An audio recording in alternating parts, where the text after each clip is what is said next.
என்னோட பேர் இனியவன் எத்ரீஸ். நான் புதுக்கோட்டை மாவட்டத்தில் இருக்கிற பிரதாபிராமபுரம் அந்த ஊர்லேருந்து வரேன். அரணாயிரத்து அந்த ஊர் இருக்கு. எனக்கு ஆக்சுவலாக 7 மாசம் முன்னாடி இங்கே வந்தேன்.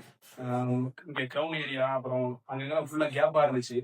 ஆக்சுவலாக சொல்ல போனால் மேக்ஸிமம் 80% ஹேர் இங்கே இல்லை. ஸோ ஒரு ஆள் இன்ட்ரடியூஸ் பண்ணாங்க. அது தெரிஞ்சா இங்கே வந்து ரொம்ப பயத்தோடு தான் வந்தேன். சரியான உங்களுக்கு எப்படி பயம் இருக்குமோ அதே மாதிரி எனக்கும் பயம் இருந்தது. பண்ணதுக்கப்புறம் பயம் இருந்தது, குறிப்பிட்ட நாட்டுக்கு போனதுக்கு அப்புறம் பயம் இருந்தது. ஆனால் ஒரு 2 மாசம் 3 மாசத்துக்கு அப்புறம் ரிசல்ட்டை பார்த்ததுக்கப்புறம் எனக்கு ஒரு நம்பிக்கை வந்தது. நீங்க என்னோட பழைய இமேஜ் இருந்தா அவங்க போடுவாங்க, நீங்க பாருங்க. அதுக்கப்புறம் அப்படி உள்ள இமேஜ் தான் இப்படி மாறி. இந்த ஒரு முக்கியமான விஷயம் சொல்லிக்கிறேன். நிறைய பேர் இந்த முடி கொட்டுறதுனால அவங்களுக்கு அந்த ஒரு 25-26 வயசு வரும்போது கல்யாணம் பண்ற ஸ்டேஜ் வரும். உங்க பொண்ணு வீட்டுல பிடிக்காம இருக்கும். ஏன்னா அந்த இதுக்கு நிறைய அவங்க ரொம்ப ஒரு இன்ஃபீரியாரிட்டி காம்ப்ளெக்ஸ்ல இருப்பாங்க. முடியல என்ன பண்றது, பொண்ணெல்லாம் பார்ப்போம், நிறைய ரிஜெக்ஷன் ஃபேஸ் பண்ணிருப்பாங்க. அப்படி இருந்தீங்கன்னா கண்டிப்பா ஒரு இந்த இடத்துக்கு வாங்க. சுபிக்ஷன் கிளினிக் வாங்க. திருச்சியில் இருக்கிற பாலஸ் நகர்ல இருக்கிற சுபிக்ஷன் கிளினிக் வாங்க. கண்டிப்பா நல்ல ரிசல்ட்டை பார்ப்பீங்க ஒரு 7 to 8 months.